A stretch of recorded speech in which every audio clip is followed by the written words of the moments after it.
Tune వచ్చింది. Shoot చేసుకుంటూ వెనక బ్యాక్గ్రౌండ్లో సాంగ్ పెట్టినాం. నాకు పర్సనలీ స్కేరీ థింగ్స్ అంటే ఫుల్ ఇంట్రెస్ట్, ఫుల్ ఇష్టంతో చూస్తా. ఆ రోజు వెనక నుంచి సాంగ్ ప్లే అవుతుంటే నాకు మస్తు భయమైంది. ఒక డిఫరెంట్ ఎక్స్పీరియన్స్ నేను ఫేస్ చేసిన. It really moved my heart. Thank you so much. ఆ రోజే చెప్దాం అనుకున్న సార్కి నేను, Keeravani sir, thank you so much ఇంత మంచి పాటలు మాకు ఇచ్చినందుకు. ఇంకా మా love me if you dare సినిమాని మీరు యాక్సెప్ట్ చేసినందుకు we are very grateful to have you with us. యూట్యూబ్లో సాంగ్ వచ్చింది, మీరందరూ సాంగ్ చూడండి, సాంగ్ వినండి, ఎట్లుందో మా అందరికీ చెప్పండి. మీ రెస్పాన్స్ మాకు చాలా చాలా ఇంపార్టెంట్. తొందరగానే ట్రైలర్తో మేము ముందుకు వస్తాం, మళ్ళీ అప్డేట్స్తో ముందుకు వస్తాం.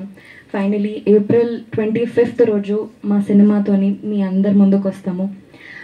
మీ ఉన్న బిజీ స్కెడ్యూల్లో కొంచెం టైం తీసి మీ నియర్ బై ఉన్న థియేటర్స్కి వెళ్ళి love me if you dare cinema చూసి చెప్పండి. మీరు డెఫినెట్గా ఒక కొత్త ఎక్స్పీరియన్స్, డిఫరెంట్ ఎక్స్పీరియన్స్ని మీరు ఫీల్ అవుతారు. Thank you so much.